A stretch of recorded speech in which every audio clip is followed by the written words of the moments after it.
On the timeline, on the timeline. History, geopolitics, and the future yet to come. Ask questions, explore time. On December 10, 1971, Flight Lieutenant Dilip Parulkar was deep inside Pakistani airspace. He had just bombed a major radar station in East Lahore, but on his way back, his Sukhoi 7 fighter jet was shot down by anti-aircraft fire. He ejected safely, only to land in enemy territory and be instantly surrounded by a hostile crowd. The Pakistani military intervened, pulling him from the mob and transporting him to a high-security POW camp in Rawalpindi. They realized a living pilot was a major intelligence asset, and almost immediately officers began demanding classified military data. Knowing he'd face severe torture if he refused to cooperate, Parulkar decided to provide what they wanted, or at least a version of it. When they demanded the layout of the Udhampur Air Base in Punjab, he confidently sketched a detailed blueprint of the civilian terminals at Mumbai's Santa Cruz Airport. For the next 12 days, he fed his captors a steady stream of highly confident, entirely fabricated information. He treated his imprisonment as an active extension of the battlefield rather than a period of waiting. The war officially ended on December 16, 1971, resulting in the surrender of over 90,000 Pakistani soldiers and the birth of Bangladesh. But despite the cessation of hostilities, the following months were defined by a tense diplomatic deadlock over the return of prisoners. The political talks between the two nations dragged on with no end in sight. While many imprisoned pilots assumed they would be sent home soon, Parulkar realized these negotiations could take years to resolve. He fell back on his military training. There is a clear professional directive taught to pilots. If you are captured by enemy forces, your primary duty is to attempt an escape. Parulkar decided that relying on politicians for his freedom was a riskier gamble than attempting a breakout. He began looking for a way out. Parulkar recruited pilots MS Grewal and Harish Sinh, convincing the guards to move their team specifically into cell number 4. This cell was the prison's largest, sat closest to the outer boundary wall, and was rarely patrolled. To gather tools, the team stopped shaving. Once their beards were long enough, they requested scissors from the prison staff for grooming, and slowly began smuggling spoons and forks back from the mess hall. Every night, using those improvised tools, they painstakingly chipped away at the thick stone wall.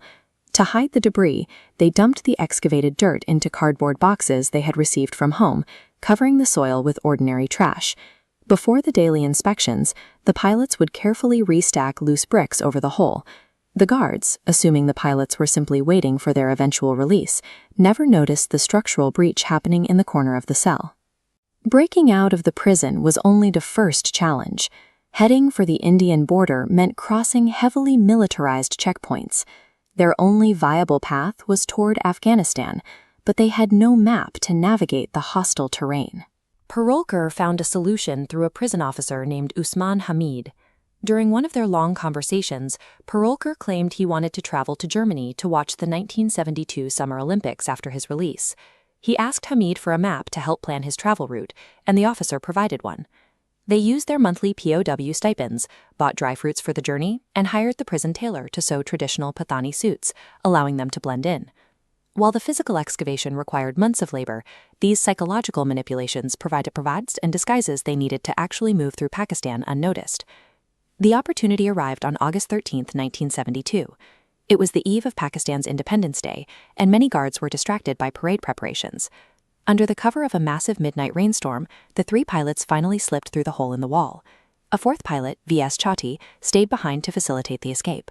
He arranged pillows and blankets in the empty beds to mimic sleeping bodies, successfully hiding their absence during the 6 a.m. head count.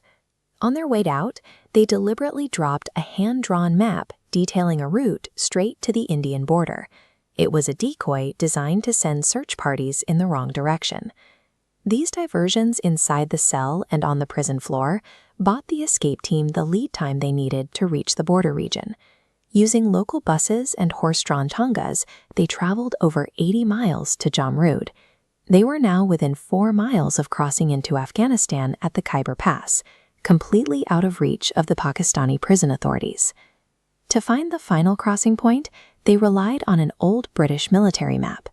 They asked locals for directions to the Landi Khana railway station, unaware that the British had permanently closed that station 40 years earlier, in 1932. The request raised immediate suspicion. When the police arrived, Parulkar claimed they were Pakistani Air Force officers on leave, even telling the local authorities to call Osman Hamid back at the prison for verification. The bluff almost worked, but Hamid recognized the voices, and the trio was taken back into custody. Even a meticulously planned operation can be dismantled by a single piece of outdated intelligence. After a month in solitary confinement, these 3 pilots were eventually sent home in December 1972 as part of a formal prisoner exchange. But the official diplomatic process did not account for everyone. At the end of the 1971 war, 54 Indian soldiers and airmen disappeared into the Pakistani prison system and were never returned. While Pakistan maintains they hold no more POWs, journalists and visiting relatives have documented sightings of these missing men in foreign jails decades after the war ended. This is why Flight Lieutenant Parulkar and his team chose to dig through stone. They understood that in the chaos of war, your own actions are the only real guarantee of freedom. I hope you enjoyed this deep dive. If you want to keep exploring history with us, make sure to subscribe to Ask the Timeline and turn on notifications. Every like helps this channel grow